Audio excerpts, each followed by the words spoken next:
Hi everyone, welcome back. Today's video is going to be on my July favorites, and I don't have a ton of products, but I have enough to talk about, so let's get right into it. Throughout July, I've definitely been reaching for more and more highlighters because I just want to be glowing all the time. I mean, I don't think that ever really changes, even throughout the winter months, but 100% July, I wanted to just be a nice, beautiful sheen without looking oily, because oily is not good.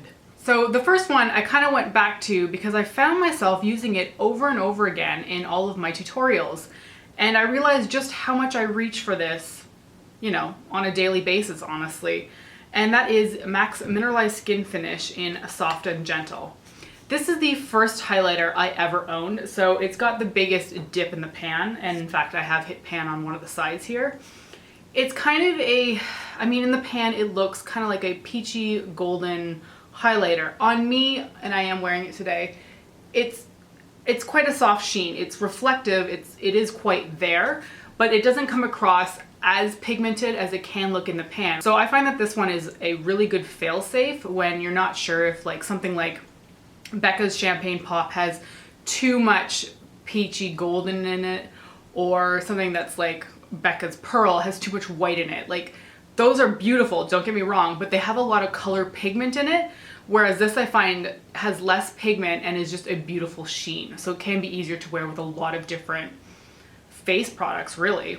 Now, on the other side of that, I've been reaching for pretty pigmented highlighters in Anastasia's Glow Kit in Gleam. Now, as a side note, I don't know if this palette was limited edition because I can't find it on Sephora's site anymore. They have the more golden one as well as the sun-dipped one, which looks a little bit more bronze, but I can't find Gleam anywhere. So somebody let me know if that was limited edition because it's gone. Anyway, I've been loving the shades in here because they're pretty different for a highlighter palette. This Hard Candy shade looks like something that you would potentially wear more as a blush. And I do wear it as a highlighter, but I tend to use it on blushes that are relatively the same color, because it has a bit of a duochrome pigment to it.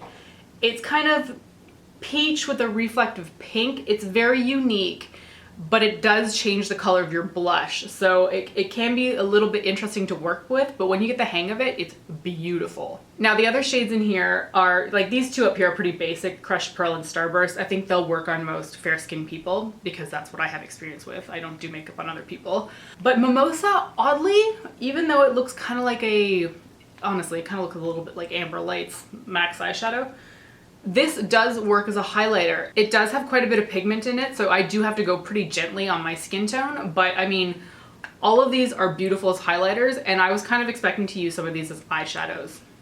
So yeah, I've been really pleased with this glow kit. I did order the Anastasia exclusive on their website Sweets palette that's in this kind of packaging, and I don't have it yet, but I'm really excited to play with it because I've loved this one so much that I kind of want more of them. Alright, the next item is a mascara that I've been loving all month, and that is Tarte's Tartist Lash Paint Mascara. I got this at Gen Beauty, and I remember thinking at the time, ugh, another mascara.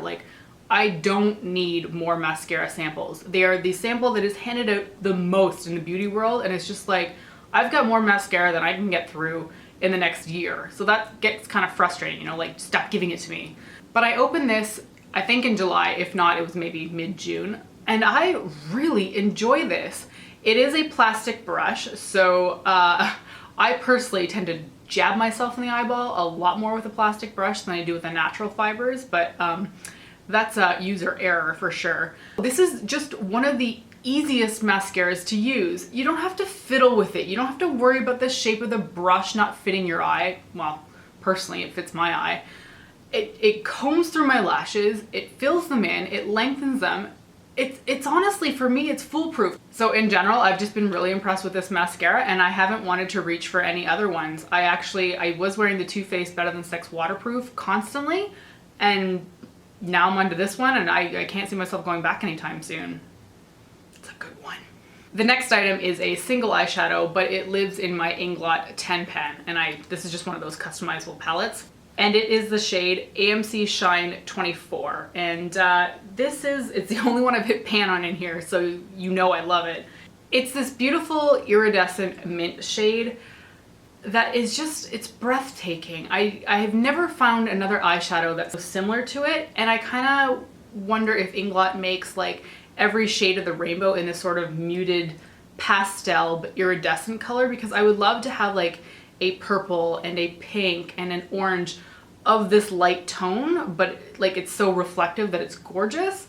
Every time I go back to the shade, I'm like, why did I stop using it? But I mean, the obvious answer is I have too much eyeshadow, so I try to, you know, use a little bit of everything. But I've been reaching for this shade constantly throughout the last month, and in fact, I posted a tutorial either last week or the week before using this shade on the lid, and I think I called it Mermaid Eyes. I'll link it somewhere. And it was, that's become one of my absolute favorite makeup looks, and it was kind of just done on a whim, like for work one day, and I'm so glad I put it in a tutorial because now I can go look back on it and figure out what I wore for that. But yeah, this was a focal point in that tutorial for sure. Love this shade. So looking at these products, it looks like a bunch of rediscovered products, which makes me happy because it's good to know that I'm still appreciating makeup that I bought years ago, and as well as some new products, which is always fun to enjoy. And that's it. Thank you so much for watching, and I'll see you next time. Bye!